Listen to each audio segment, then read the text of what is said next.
विक्रम और सहदेव दोनों सगे भाई थे।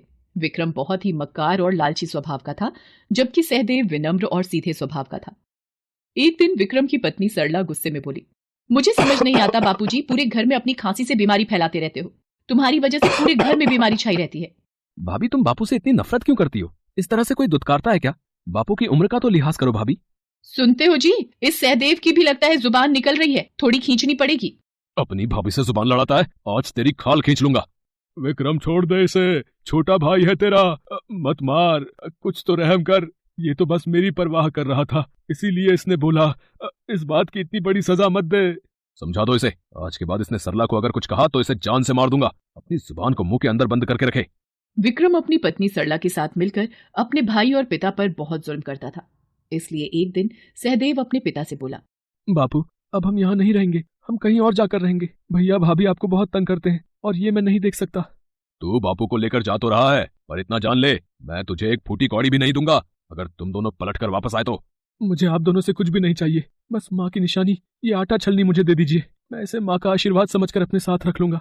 ले जाने दो, ये बेकार सी टूटी हुई पुरानी आटा छलनी वैसे भी हमारे लिए बेकार है। अच्छा है ना, बला टलेगी, सारा दिन मनहूसियत छाई रहती है, जान छूटेगी। सहदेव अपने पिता को लेकर निकल पड़ता है। उसके पास न रहने का ठिकाना था, न ही खाने के लिए भोजन। चलते चलते सहदेव ने अपने पिता से कहा, पिताजी, ये जगह सही लग रही है, आप कुछ देर उस पेड़ के नीचे आराम करो, तब तक मैं घास फूस से एक झोपड़ी तैयार कर लेता हूँ। रहने का ठिकाना तो बनाना ही पड़ेगा, उसके बाद मैं काम की तलाश करूंगा। मेरे दोनों बेटों में कितना फर्क है। एक विक्रम है जिसने घर से निकाल दिया, और एक ये है जो बेचारा मुझ बूढ़े को पालने के लिए इतनी मेहनत कर रहा है। भगवान मेरे बच्चे को दुनिया की सारी खुशियां देना। बापू देखो, ये झोपड़ी तैयार हो गई, आओ चलो झोपड़ी में चलकर आराम कर लो। बापू, बापू, ये क्या हो गया भगवान? बापू आंखें क्यों नहीं खोल रहे? बापू, तुम मुझे अकेला छोड़कर क्यों चले गए? मैं इस दुनिया में अकेला क्या करूंगा? मैं जानता हूँ तुम्हें सदमे ने मारा है, तुम दुख को बर्दाश्त नहीं कर सके। सहदेव फूट फूट कर रो पड़ता है। पिता के जाने के बाद वो दुनिया में बिल्कुल अकेला हो गया था, इसलिए वो दुखी होकर वहां से चल दिया। चलते चलते सहदेव एक स्थान पर रुक गया। बहुत प्यास लगी है, पर पानी कहाँ मिलेगा? वो सामने तालाब दिखाई पड़ता है, उसी से पी लेता हूँ। अरे, माँ की निशानी आटा छलनी तालाब में गिर गई। हे भगवान, वो मेरी माँ की आखिरी निशानी थी, वो भी मुझसे छिन गई। मेरे से ये दुख और बर्दाश्त नहीं हो रहे, मैं भी इसी तालाब में कूदकर अपनी जान दे दूंगा। रुको, ऐसा मत करो, ये जीवन बहुत अनमोल है, इसका त्याग मत करो। आप कौन हैं और मुझे मरने से क्यों रोक रही हैं? मैं भला जीकर क्या करूंगा? मेरी माँ की आखिरी निशानी आटा छलनी इस तालाब में गिर गई। सहदेव तालाब की देवी को अपनी दुख भरी सारी कहानी बताता है। सहदेव, रुको, दुखी मत हो, मैं तुम्हारी आटा छलनी ढूंढ लाऊंगी। ये लो तुम्हारी आटा छलनी। पर ये मेरी माँ की आटा छलनी नहीं है। अच्छा चलो, मैं एक बार फिर तालाब के नीचे जाकर देखती हूँ। ये लो, ये रही तुम्हारी आटा छलनी। ये भी मेरी माँ की आटा छलनी नहीं है। मेरी माँ की आटा छलनी कहाँ गई? रुको, मैं एक बार और कोशिश करके देखती हूँ, अब की बार शायद मिल जाए। देखो, कहीं यही तो नहीं है? हाँ हाँ, यही मेरी माँ की निशानी है, यही है मेरी आटा छलनी। सहदेव, तुम बहुत ईमानदार हो, ये लो तुम्हारी माँ की निशानी। मैंने देखा, जब मैंने तुम्हें सोने और चांदी की आटा छलनी दी, वो तुमने नहीं ली, पर तुम चाहते तो तुम ऐसा कर सकते थे। तुम मेरे से सोने चांदी दोनों आटा छलनी ले सकते थे, पर तुम्हें सिर्फ अपनी माँ की निशानी से ही प्यार था, वही तुमने मांगी। ये देखकर मैं बहुत खुश हूँ। तुम बहुत साफ मन के हो सहदेव। मेरी तरफ से सोने और चांदी की ये दोनों छलनी भी उपहार स्वरूप रखो। ये जादुई छलनी है। चांदी की छलनी चांदी के सिक्के देने वाली है, और सोने की छलनी सोने के सिक्के देने वाली है। तुम इस धन से अपने जीवन की नई शुरुआत करो। आपका बहुत बहुत शुक्रिया तालाब की देवी। मैं इस धन से एक नया व्यापार शुरू करूंगा और माँ बाप के आशीर्वाद से उस व्यापार को चलाने के लिए खूब मेहनत करूंगा। सहदेव वापस अपने गांव आ जाता है और वहीं एक नया और बढ़िया घर रहने के लिए बनवाता है। सहदेव ने धन की सहायता से एक नया अनाज का व्यापार भी शुरू कर दिया था।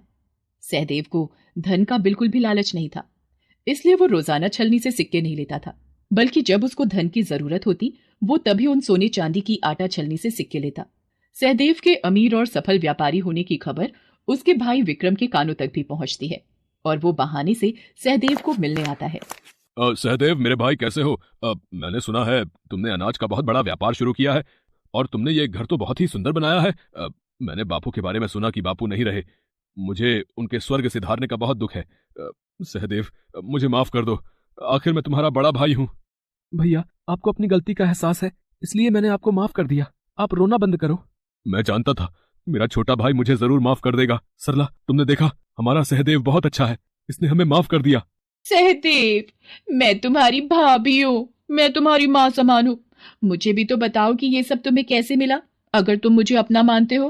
भाभी, आप दोनों मेरे अपने हो, मैं आपको सब बताता हूँ। सहदेव सीधेपन में आकर सारी कहानी विक्रम और सरला को बता देता है। जिस बात की तह को जानने विक्रम और सरला आए थे, वो बात उन्हें पता चल चुकी थी। इसलिए घर वापस आकर विक्रम सरला से कहता है, जाकर आटा छलनी लेकर आ। ये लो। पर इसे तोड़ने क्यों लगे, इसका क्या करोगे? बस तुम देखती जाओ, इसे थोड़ी पुरानी बना रहा हूँ, अब मैं अमीर बनकर ही लौटूंगा। विक्रम आटा छलनी को लेकर तालाब के पास पहुंचता है और जानबूझकर छलनी को तालाब में फेंक देता है और रोने का नाटक करता है। मेरी माँ की निशानी, मेरी आटा छलनी तालाब में गिर गई। अब मैं क्या करूं? कोई मेरी छलनी दे दो। वो मेरी माँ की आखिरी निशानी थी। क्या हुआ वत्स, तुम रो क्यों रहे हो? अब मेरी माँ की निशानी, मेरी आटा छलनी इस तालाब में गिर गई। अब मैं क्या करूं? वो मेरी माँ की आखिरी निशानी थी। रोना बंद करो, मैं तुम्हारी आटा छलनी ढूंढ कर लाती हूँ। ये लो, यही तुम्हारी आटा छलनी है ना? नहीं, ये तो पुरानी टूटी हुई आटा छलनी है, मेरी आटा छलनी ऐसी नहीं है। यह तो सहदेव का लालची बड़ा भाई दिखाई पड़ता है। जरूर सहदेव ने भोलेपन में इसे सब कुछ बता दिया होगा और ये जानबूझकर मेरे से आटा छलनी लेने के लिए आया है। इसे सबक सिखाना ही होगा। ये देखो, ये चांदी की आटा छलनी तुम्हारी है।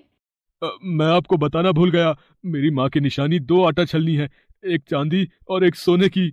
लालची मनुष्य, तुम्हें शर्म नहीं आती? कितने बेईमान हो तुम। मुझे सहदेव ने सब आप बीती सुना दी थी। तुमने अपने भाई और अपने पिता को घर से निकाल दिया और अब जब वह अपना जीवन सुखी सुखी व्यतीत कर रहा है तो तुम उसमें भी अड़चने पैदा करना चाहते हो। तुम्हें कुछ नहीं मिलेगा, तुम यहाँ से जा सकते हो। तालाब की देवी, तुम मुझे जादुई सोने चांदी की छलनी दिए बिना नहीं जा सकती। रुको, मैं तुम्हें ऐसे नहीं जाने दूंगा। बचाओ बचाओ, मैं डूब रहा हूँ, मुझे माफ कर दो तालाब की देवी, मैं झूठ बोल रहा था, मैं कभी लालच नहीं करूंगा, मुझे मरना नहीं है। तभी विक्रम को लगा कि किसी ने झटके से उसे तालाब से बाहर फेंका हो। वो इतना डर चुका था कि वापस जाकर ही उसके हेलो दोस्तों, कैसे हैं आप सब? हमारी कहानियाँ देखने के लिए हमारे चैनल को सब्सक्राइब कीजिए और हाँ, बेल आइकॉन पर क्लिक करना मत भूलिएगा।